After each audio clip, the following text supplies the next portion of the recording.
You are listening to a Difference for One podcast, episode number 19. I'm Michelle. I'm Nicole. I'm Charisse. And I'm Cami. We are the English sisters. We come together to share life-changing methods of improvement through a variety of topics. We hope that above all, these discussions will help you feel that Jesus Christ is making a difference for you, the one.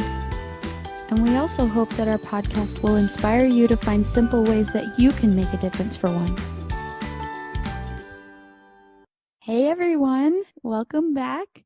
This is Nicole. I'm here with my sister-in-law, Sarah English. We wanted to do this episode especially because there are so many people right now thinking about homeschooling, trying to decide if it's the right choice for them. And I decided to be the one to do this episode because I'm the one of the four sisters who's most interested in homeschooling right now. And I actually decided that it was right for our family earlier this year, at the beginning of the year. And I will talk more about that later. Sarah has been homeschooling for 6 years, and so I asked her to come on this episode because I admire the way that she homeschools. I have watched her do it in her home, and I've also talked about it with her several times over the years, and I've just gotten to be a fly on the wall and see how she does things, and I absolutely love it. So I felt like with her years of experience and just the loving way that she teaches her children, she would be the perfect person to talk to about how she homeschools and how she chose a curriculum and benefits she's seen from it, just things like that. I'm just going to be asking her some questions about those things. We'll be back after this quick break with a message from our sponsors. Sarah, did you really quickly want to introduce yourself? Well, I've been married for almost 15 years now, and I have 5 kids. I was lucky enough to get 4 girls and 1 precious little boy, and I love them more and more each day. So I'm excited to share with you the things that I've learned, and I will continue to learn, I'm sure. Yeah, we're always learning, right? Yes. So my first question for you is, how did you decide whether you should homeschool, and how do you think other parents can make this decision? Well, I feel like I always wanted to homeschool just because of my growing up experience with school was not super positive, even though I, followed the system and I got good grades. I did not enjoy it. And, there's always the bullies and just negative influences that I just felt like it was a really icky experience. And I just didn't want that for my kids. I felt like there's got to be something better than this. And I think as the world has changed and just become even more icky, I just don't see that being a good idea in my mind for my kids. And I also I wanted them to love learning, which I didn't, even though I got great grades my whole life. I did just fine in school. I did not love learning and I didn't remember any of it, so I didn't want that for my kids. And so that was my main reason for choosing it. I think the reason for anyone choosing to homeschool is really personal. Homeschoolers can do really well academically. So that could be somebody's reason to do it is just because they want their children to excel, which homeschoolers absolutely can. It could be because of wanting to be more in charge of the influences that their children are surrounded with. It could also be just the freedom. Whatever your lifestyle is, maybe a public school would be a strain on your family, whereas homeschooling could be a lot more freeing for your needs. So, yeah, what about you? Well, my school experience was mostly positive besides the bullies. That was really hard. But the learning part, I did love learning and I did do pretty well, especially in elementary school. I loved my teachers and felt like they loved me too. But once I became a mom, I did start to entertain the idea of homeschooling. As I watched you and other homeschoolers, it's always been on my mind. I've listened to podcasts about it, read things about it, and tried to gain as much information as I could about it so that if I ever decided to do it, I would be ready. Also, so that once the time came to make the decision, I would know. But for me, I was always really scared not knowing how I would ever go about it. I felt like I don't know what to do. I don't know what to teach. I don't know how to tailor things to each child. I don't know how you can teach more than one child at the same time. There were so many unknowns for me that it really scared me. But as I have learned more from you and others too, I was able to use the information you gave me and some outside information and gather up what I felt like would be a good curriculum and a good schedule and a good fit for our homeschooling experience. Earlier this year, I had to make the decision of whether I would homeschool because Brent, my husband, works second shift, which means he works starting in the afternoon until around midnight-ish. And I knew that if my son went to school, if Trey went to school, then they would not see each other because Brent even works most Saturdays. And as I thought about it more and did some research and talked to you and others, I felt inspired that it was right for us at this time. And as the coronavirus stuff got worse and worse, I started to realize even more that it was the right choice. I didn't feel nervous about it anymore as I was able to get a plan together from talking to you and other things that I did. I even was able to get personal confirmation from my patriarchal blessing that this was the right choice. It said something about teaching my children, and just from hearing that one little line made me feel like, okay, this is something I'm supposed to do right now. And that was a very special spiritual experience for me. Some of our listeners might not know what a patriarchal blessing is, but some will. Whatever your faith is, I encourage you to seek your own confirmation about what you and your family should do and what is right for you and your family. So, Sarah, my next question is, what are some of the benefits you've seen from homeschooling? I love there's so much freedom. You can decide how you want to teach your kids, what you want to teach them, what are their interests, and can really tailor it to their needs and the needs of the year. Like, your interests can change over the years, and you can delve into things really deep or skip over stuff that's not as interesting to you. You can also leave out a lot of things that may be included in school that you're like, I don't really want to teach my kid that, Yeah. I also love that we've been able to create a really spiritually rich environment because we have time to do a morning devotional, and we can tie in spiritual things into everything. It all ties together, and I can add that in that wouldn't be added in school. Like, they're trying to take all of that out of school. I also feel like our family is closer. My children respect me. They love me. They are also close to each other, which I think is so important. You're going to be with your family forever. And so many of the friends we make when we're so little, we don't ever see them again, and yet a child could become obsessed with friends that would not have a great influence on them. So I've loved that our family's close. I think it makes disciplining easier because they're with me and I see what's going on and I can hold people accountable, and you can be more consistent. And I think also the love is a really important part of disciplining, that they're able to get that love from me throughout the day. Even my 13-year-old can come and get a hug anytime she needs to. And you can't do that when they're gone all the time. So I love that. Yeah. And it has made me a better person because I've had to learn to be patient. I've had to learn to be consistent. I've had to learn how to just overcome a lot of the negative traits that I have in order to be loving and to make our home a place of peace and safety for my children. And I am eternally grateful for that. I just think I may not have ever overcome some things without, I had to do it right. I chose to homeschool, so I've got to figure this out. So I'm super grateful. That's definitely a benefit. Don't you feel like it's also worked out kinks in your relationships with your kids? Because I've seen that for me. Well, yes, and it's forced me to, they're not going to learn or want to learn if we're not close. Yeah, some of the benefits I've seen, I was going to say too that I have a stronger relationship with my son, and as an entire family, I feel like we're closer, especially because I do some of the schooling while Brent is still here, getting ready for work and things. And so it's really cool that he can be a part of it sometimes. That is so fun. Matt's taught some of our school lessons too, and the kids love it. Yeah. Or just random things that he teaches them about, it's so fun to see the dads teaching. Yeah.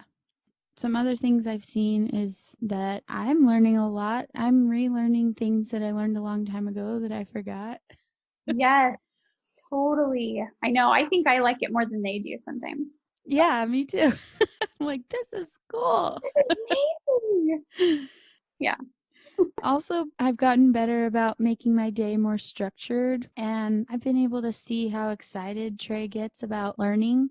Whenever he thinks of something he wants to learn, he'll ask me to make it part of one of our lessons soon. Uh-oh. And I feel like it keeps his inquisitive mind active. And the last thing I was going to say is that I'm having to seek help from God in knowing what my children need to be taught and how I should teach it. And it's making my prayers stronger and my relationship with God and my kids stronger. And it's helping me become more perceptive to the promptings of the Holy Spirit. And then I'm able to more easily recognize his guidance in my life. So really, I'm sure you feel this way too. It's just helping me become a more all-around better person. Yes, homeschooling is definitely a whole family experience. It's not just the kids. Which I think is so special to experience that together. I can't even express how close it makes us. Yeah. And I've only been doing this since like January or February. Yeah, it gets better and better. That's good. So once a parent decides to homeschool, then what would you say comes next? Well, I would think it kind of depends on where your child is coming from. Like, are you just starting out, or are you pulling them out of school, out of the system that they've been in for a while? Yeah. I think it also depends on what are your reasons and what are your goals. So that's really important to consider as well, because you've got to decide, well, what are we going to do with our day? And your goals will be a huge determining factor in that. A lot of children who are pulled out of school will need time, and it's very recommended that they kind of don't do anything, which can kind of freak you out. If you've been doing the public school thing, you're going to be like, oh my gosh, like we can't do nothing, but it's okay. Especially if they're in elementary school, it's going to be okay. I think I've even heard parents say that if they're older, that there's still going to be a time of just giving them the freedom to do nothing and just kind of recover from that whole experience, because homeschooling is completely different and they need time to just kind of settle back into themselves. But yeah, then you need to decide curriculum and what your goals are. Like, there was a time that I was like, we're not going to do anything online. I want it to be just books. And so that was the curriculum that I found, was books that we could use, textbooks or whatever resources that were not online. But there are online systems. So if that is the way that you want to go, you could go in that direction. Definitely, I would also say seeking out other people that are homeschooling is going to help tremendously. I just remember feeling really alone when I started homeschooling, and it was really scary. And I went and talked to somebody about it, and I think she just didn't know how to help me. I don't know, but I didn't get a lot of help or answers from her, and that just left me feeling really alone. Discouraged, maybe? Yeah, I was totally discouraged. I'm like, I can't do this. I don't even know anything. I had no resources. I didn't even know where to start. So I wish I would have sought out other help or just known where to go, but definitely find some people to help you and give you resources and tell you some direction to go. That is huge. Yeah. You said you make goals. When you make goals, do you make them by yourself? Do you get involvement from the kids? Do you do it as a whole family? I think there's some things that I have kind of decided on my own. Like, I don't think I would let my children decide if they wanted their own cell phone or something like that. You know what I mean? Like, there's some things where you're like, this is what our family is going to do. And it's going to be okay. Just trust me. And then there's other things where I have gotten feedback when we talk about our family vision or things like that. Or I just talk about it with my husband. Yeah. And then I had another question. You talked about pulling kids out of school, and I know that a couple of your kids did homeschool and then public school and then homeschool again. So how did you have that conversation with them to let them know we've decided that we're going to homeschool you again? I don't remember exactly, but I think I kind of talked to them about it a few days before, or it might have even been weeks, that I just kind of was talking about it and letting them know that I was feeling like we needed to do something different.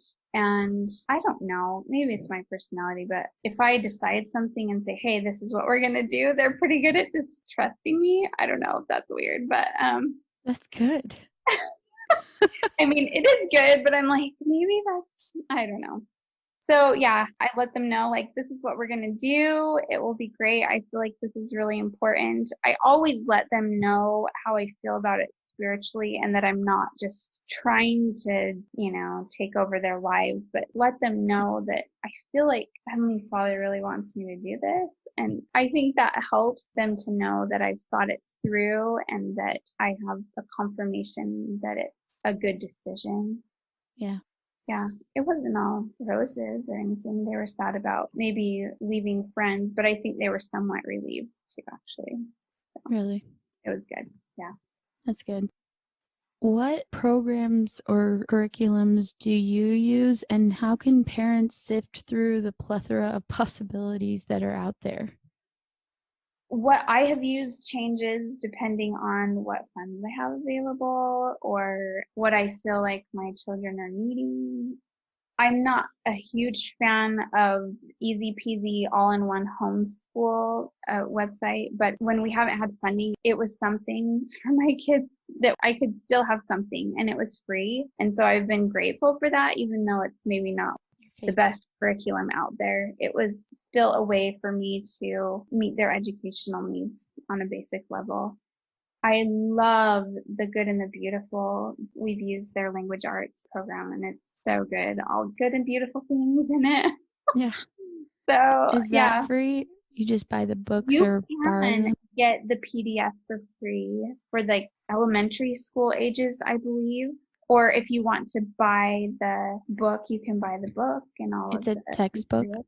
Yeah, and they have other materials that go with it, like flashcards and things like that. That's cool. So yeah, that one is free. And then math, we have done Life of Fred because my daughter got out of school and was like, I've always hated math and I don't know what to do. And I'm like, here's a textbook, and she's like, that wasn't good. So I'm like, okay. And I learned about Life of Fred, which is just a story format of this funny boy and using math in real life. And she just eats it up because it's story and there's silliness in there that's just random. And there's other facts too that relate to other subjects. So it's just really cool. But then I have another daughter that doesn't love that. So we've done more textbooks. She just likes worksheets. That's her style. We have done family school for everything else is amazing. So this is thefamilyschoolonline.org. And we'll put links in the show notes of all the resources we mentioned in this episode, as well as any others that we think may be helpful. So our listeners, you guys can rest assured it'll all be there. Yeah. But yeah, tell us about the family school. That's the one I use too. Yeah, so you've got your geography and history. It's basically everything but your language arts and math. And you teach it family style, and there's a spiritual lesson tied in with every single lesson in there. And there's videos or stories, there's coloring pages, there's assignments for each individual age. And we do that as a family, and my kids love it. There were days during the year that would be like an off day, or like I was just overwhelmed from Christmas or something. And they're like, Mom, are we going to do family school? And I'm like, I couldn't do it that week or something, but they were like begging because they love it. So I love that part of it. It makes them happy too. So we all learn and they like it. Yeah. So good stuff. The layout for people listening who don't know is that you teach one lesson to all of your kids, and then at the very end you can do assignments, like Sarah said, that are tailored to each age group. The other thing that I love about the family school, and I think you said you like it too, is called Power Hour. So you can do it live, but if you miss it live, then you can watch the replay. But they have 15 minutes of exercise, and I love the guy who does it. He's so cool. And he usually shares a spiritual thought with it, and it makes me feel so energized and wanting to exercise. And then they have a 20 to 30-ish minute lesson from a teacher that is pre-recorded. And then they have a video of what's usually story time. So my kids love listening to the stories at the end. And we've only done it live one time, but that was really fun for my kids to talk to the other kids. And I actually emailed the creators of the website, and they said that this fall, they're going to do the live stuff a little differently. So they're going to have you watch the lesson ahead of time and then come to the live session ready to discuss. They're going to do Kahoot quizzes and make it a lot more interactive with the other kids. So I think that is really cool, especially for days when you just cannot teach. I think Power is awesome just because if you don't really know what you're doing and you're just feeling nervous about it, it's something wonderful that you can kind of fall back on and allow to help you. Just another resource that's so nice. Yeah. How would you say parents can sift through all the possibilities? How do you decide, or how do you know what's going to be best for each child? Well, you may not know what's best for each child until you just start. So I would say pick something that sounds good and feels good and just start and try it. You can change stuff up even in the middle of the year if you need to. We often do because I always start out gung ho and I'm like, then I burn out. So then we like pull things back a little bit and adjust to whatever needs to happen. It's not just about what the kids need, but what does mom need is still an important lesson for them too. You know, if you've just had a baby or something, then what you're going to be teaching and doing that year might be different than you might be able to do when that baby's a little bit older. And that's important too. But definitely just start with something. And if it doesn't work, adjust. That's good advice. So you told me in times that we've talked that kids learn so much better when they're ready to learn. So how do you know what your child is ready to learn? Well, if my child is not wanting to learn to read, like Renee was not wanting to learn to read when she was maybe old enough to, you know, based on everybody else's standards. And so I waited till she was interested and asking and wanting to know how to read things. And so then we learned how to read. Also, writing and stuff, my kids will just ask me, how do you spell this? You know, and we learn how to spell, and it comes more naturally because they want to. I mean, I'll always still invite them to do things that I know might be kind of out of their comfort level and just see what happens. Yeah. But then I don't push it if they're just resistant, because what is that going to do? You're just going to have a power struggle over something. Yeah.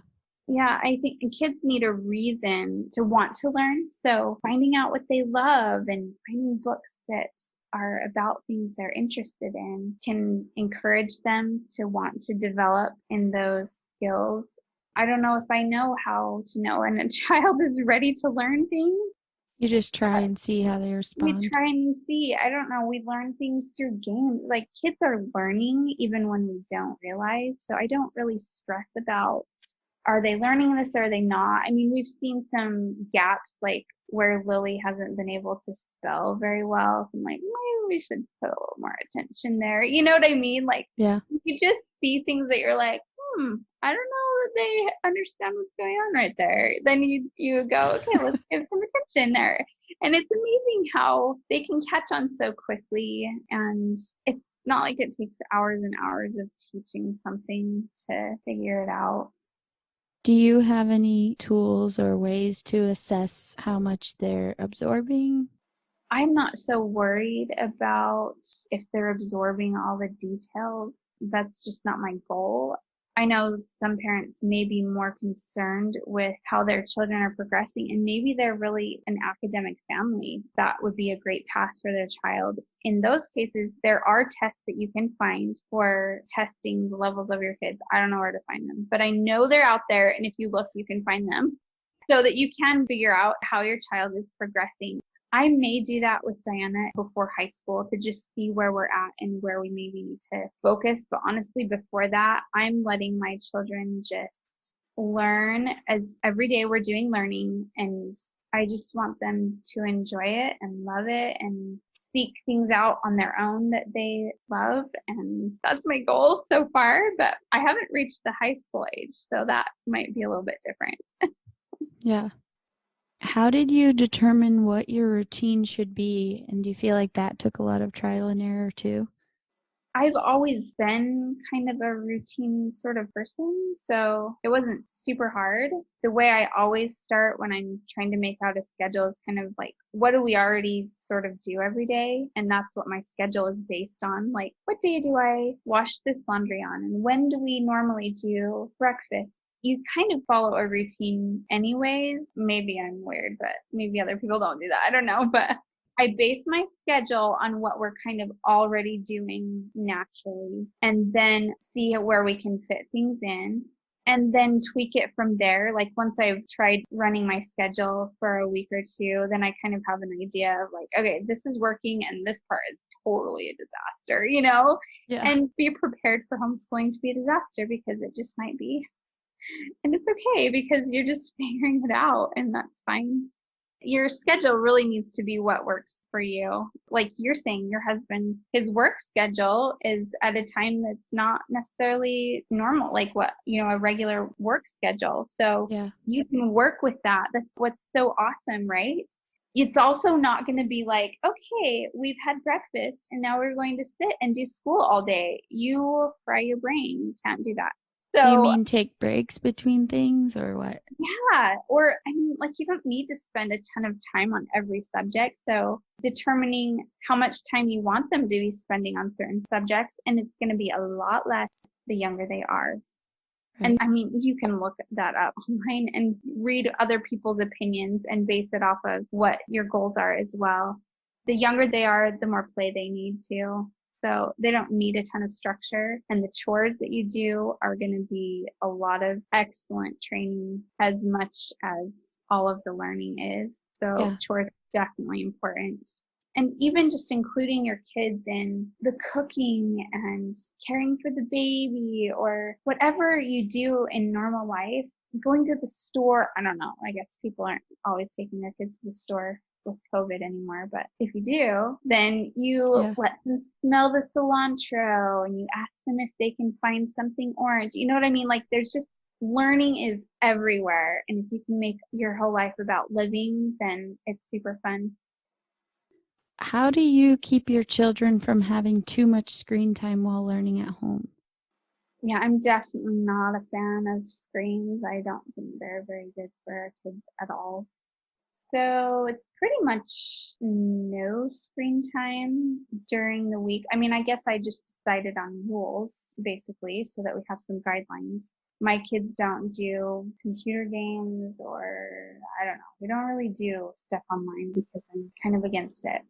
When they are online, because we have used videos, like Diana's trying to crochet a bunch of stuff and she's like, can I look up a crocheting video? And I'm like, sure, so then the rule there is she needs to be with a parent, which is great. You've got mobile devices, right? So she can just be with me wherever I am. If I'm getting a baby down for a nap, she's just right out there, right outside the door. Yeah, I have that rule too. If she's like on the computer downstairs and I have to go up to work on something else, and she's just not allowed to be on the computer anymore at that time. So I think just setting rules and having a parent there, deciding what you want it to be for your family, and then sticking with the rules and keeping your kids accountable and being aware of what they're looking at and asking them what they've seen. And I think limiting screen time as much as you can is really powerful. It can be really addictive. Anything online, really. I don't know if you paid attention to yourself, but for me, like, it's totally addicting. It's hard. Like, how can we expect our kids to manage it if it's hard for us as adults? So I'm definitely a fan of limiting it, and they're going to get creative. We have a lot of forts made at our house and a lot of pretending and drawing pictures and making up stories, and that's so much better for them. Yeah, I agree. I love seeing my kids actually play together, and Yes. you don't get that when you're watching a movie or Yes. whatever it is. I love hearing the giggles and seeing their creativity. For sure. And I think you've got to just be okay with some mess in your house. Just have some cleanup times, whether that's just at the end of the day or a midday cleanup as well, whatever. Just let there be mess because they're not going to be there forever. Even now, I'm like, it's going by too fast. Like, it's okay. The mess is okay. I can handle it. Yeah. I just wanted to put a plug here while we're talking about screen time. I've been reading and watching a lot from Tim Ballard, the creator of the company Operation Underground Railroad, or OUR. And it's a company that fights human trafficking and child predators and things. And he said that in a video that I saw of him talking, he said that child predators want parents to homeschool because they have better access to our children. And I was thinking at that time that this might scare a lot of parents from something that could be a great experience from them, homeschooling. And so we just have to be vigilant and very careful about who is talking to our kids or who could have access to them. Predators are even doing this through live gaming online. I mean, they have found ways to get to kids that you might not think of. And so I like that rule that you said that your kids have to be around you when they're on the computer so that you know at all times what's going on. Yep.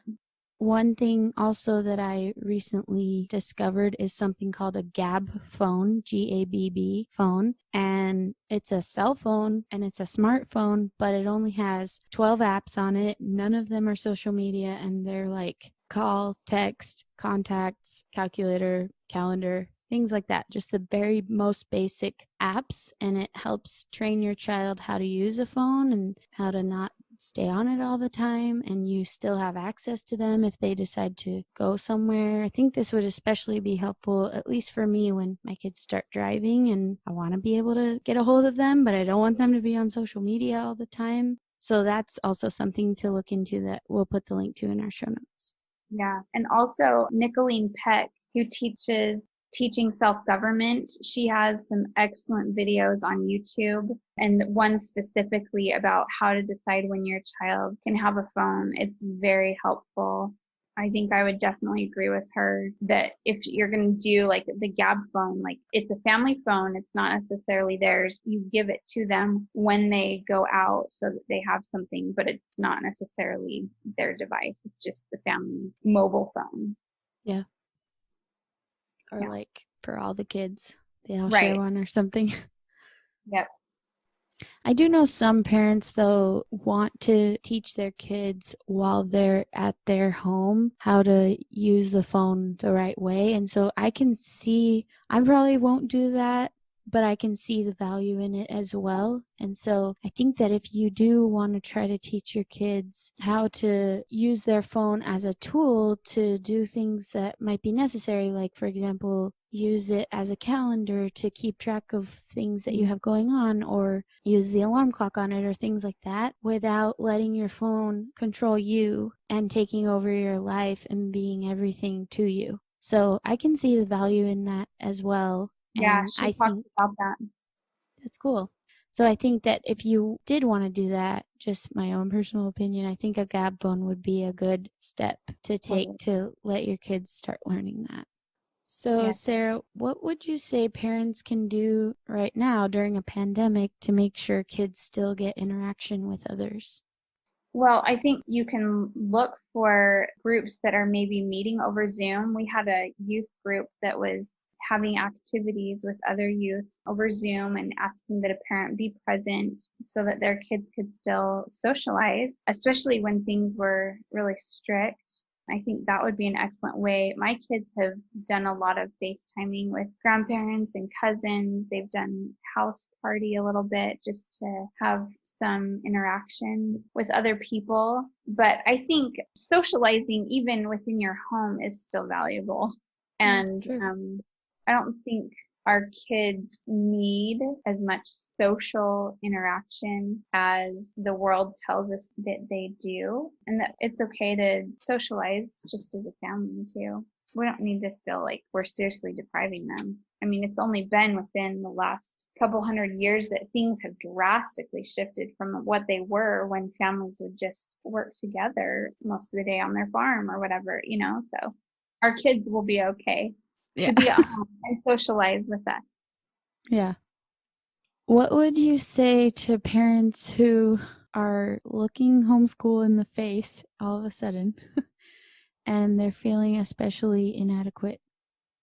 I would say join the club, because there's not one homeschooling parent that has not felt totally inadequate, even once they've been doing it for a while, because needs change and you're always going to be seeking out what is the next thing that your child needs at this time. And I think that's what's amazing about it, is that it kind of brings us to a place of humility and relying on God for answers. And so it's really beautiful in that way. And I also think it's really important to remember that God gave us our children for a reason, and that we are what they need. We are the perfect parent for each of our children. Everything that you are, all the things that are in your life, they're exactly what your child needs to learn and grow. And your specific passions and interests are going to be a powerful part of how you teach your children and what they need. And I think that we need to trust that.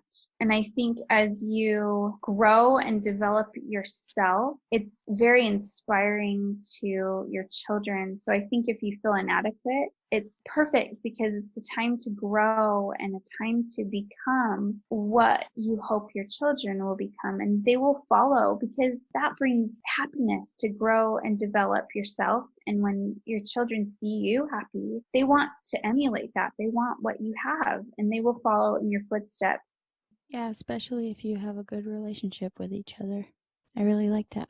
Yeah, it's huge. That's definitely a first place to start before you worry about any of the academic learning, is what kind of home do we have? And do my children feel safe with me? And do they feel loved?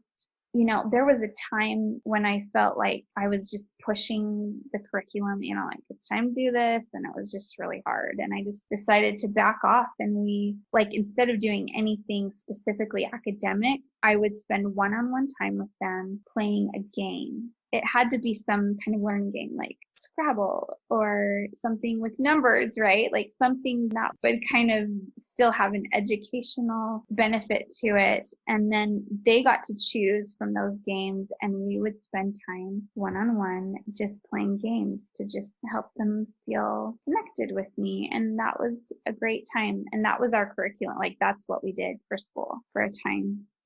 That's so cool. I also think, kind of along the lines of what I was saying before, is how easy it is for kids to feel lonely and to feel unloved. And when we have our children at home, the love that we can develop there and the safety and the peace that can be there is really wonderful. And our world is sure in need of that, way more than it needs educated people that know facts about history or whatever. That's great, but what about all of these hurting and lonely people? And we can fill our children up with love and safety and peace, and that's such a great gift to the world. So it's okay to feel inadequate. Just love your kids. I love that. Is there anything else that you wish parents knew about homeschooling? You're probably going to mess up your schedule, or trying to discipline. You're just going to mess up, and it's okay. I have grown so much just by trying to improve time after time after time. And if I had given up when I started, I felt like it was a disaster every day. But if I had given up, oh, all the goodness I would have missed out on. Like, I just feel like it's just growing, this beautiful feeling in our home, and just the excitement about learning, which I promise you was not there when we started. It was a disaster. It really was. But we're getting there. And I just think it's wonderful. Definitely do not give up on yourself. And also, the heart of a child is really important when it comes to learning. We really need to nurture their little hearts and inspire them with beautiful stories and music and poems. Things like that, I think, are really lacking in basic education that is actually really important to open up their desire to learn when we inspire their hearts. And I think that starts with the mother. When her heart is inspired and full and warm, she will naturally share that with her children. So definitely don't just focus on the kids, because I've thought about this before, that the way we educate and nurture our children is very similar to the way a baby is grown within our bodies. A mother that's malnourished and not really physically well cannot really create a healthy baby, right?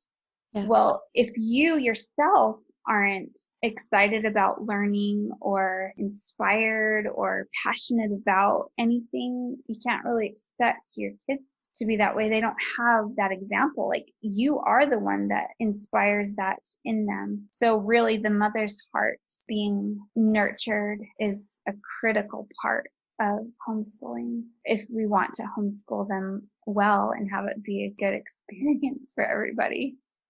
I would also add that it's not helpful to try to look into the future many, many years and let yourself get overwhelmed about, oh, I have to be the one to teach them all this. I don't think I can do that.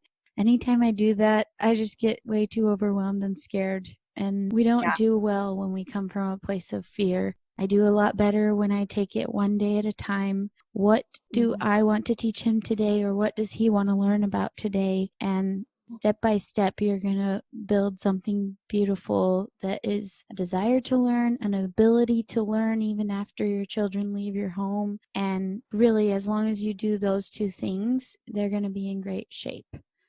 For sure. And you kind of mentioned this earlier, but homeschool does not look like public school. You don't have to have 7 subjects a day and be doing formal schooling all day long from 8 a.m. to 3 p.m. like what you think public school is like. Really, people don't realize that there's so much filler in public school, like recess and lining up and raising hands of other kids, and there's so much that you don't have when you're at home, and so you can condense it all into a lot less time. Yeah. One other thing I wanted to share with you is the Well-Educated Heart. That website has a specific course to help mothers get a better understanding of teaching children and having their own hearts warmed up and inspired. So on their website, it's called the Introductory Course, and it's fabulous. Just as an example, it will show you that within only a matter of a week or two, a child can learn all that they need to about language arts, basically. There's like one little book that you could learn it all from. I mean, it's helpful to learn it throughout our lives because we maybe remember it line upon line. But what it's teaching basically is that the overwhelm that we place on homeschooling is not really necessary, because our children can learn what they need to so quickly that we really can relax and enjoy the process of learning and not make it so stressful. So definitely check out the Well-Educated Heart for that course. Yeah, I need to look that up. Sounds good. We want to end with a spiritual thought. So Sarah's going to share a quote, and then I'm going to share a quote, and we will tie them into homeschooling. So this is Russell M. Nelson in the October 2019 women's session. It's very powerful. He says, part of this personal spiritual endeavor will require you to put aside many things of this world. Sometimes we speak almost casually about walking away from the world with its contention, pervasive temptations, and false philosophies. But truly doing so requires you to examine your life meticulously and regularly. As you do so, the Holy Ghost will prompt you about what is no longer needful, what is no longer worthy of your time and energy. As you shift your focus away from worldly distractions, some things that seem important to you now will recede in priority. You will need to say no to some things, even though they may seem harmless. As you embark and continue this lifelong process of consecrating your life to the Lord, the changes in your perspective, feelings, and spiritual strength will amaze you. And I would just say that that sums up basically what homeschool is to me, is just cutting things out that don't really help my family to come closer to God and to hear His voice in our lives. I love that. I love that you were able to use a quote that was said so recently, and I agree that that's so true. My quote is from Neil A. Maxwell from a book that he wrote called The Promise of Discipleship. He said, "The Holy Ghost will help us by transmitting our feelings, teachings, and testimonies to others. Even when inadequate of ourselves, we cannot speak the smallest part which we feel. In so many of life's situations, do we not genuinely yearn to be able to connect, especially with those we love the most, or with others who have played special roles in our lives?"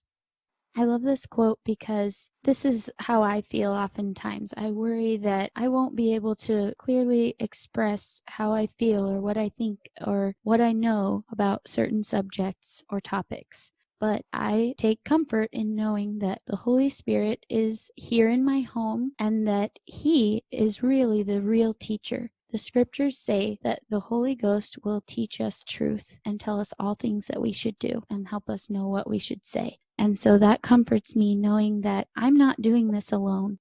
God has called you to be a parent to your children, and He is going to help you do the things that He calls you to do, period. He will always help you, and He is there with you every second of every day. Even when it feels like you're all alone, you don't know what you're doing, God will help you. It's so important to reach out to Him in prayer and ask for that help, and reach out to others, as we've said, and to not give up, because in the end, whatever you do as a homeschooling parent, the Holy Spirit is going to carry the message that your children need to their hearts. Thank you all so much for listening. We hope that this was helpful, and we will see you next week. If you like this podcast, don't forget to subscribe and leave a review. If it resonates with you, the greatest compliment you could give is to share it with a friend who might benefit from it as well. Check out A Difference for One on Instagram for additional content. And if you have any questions, comments, a topic you'd like to hear about, or if you'd be interested in a free mini coaching session, send an email to adifferenceforone@gmail.com.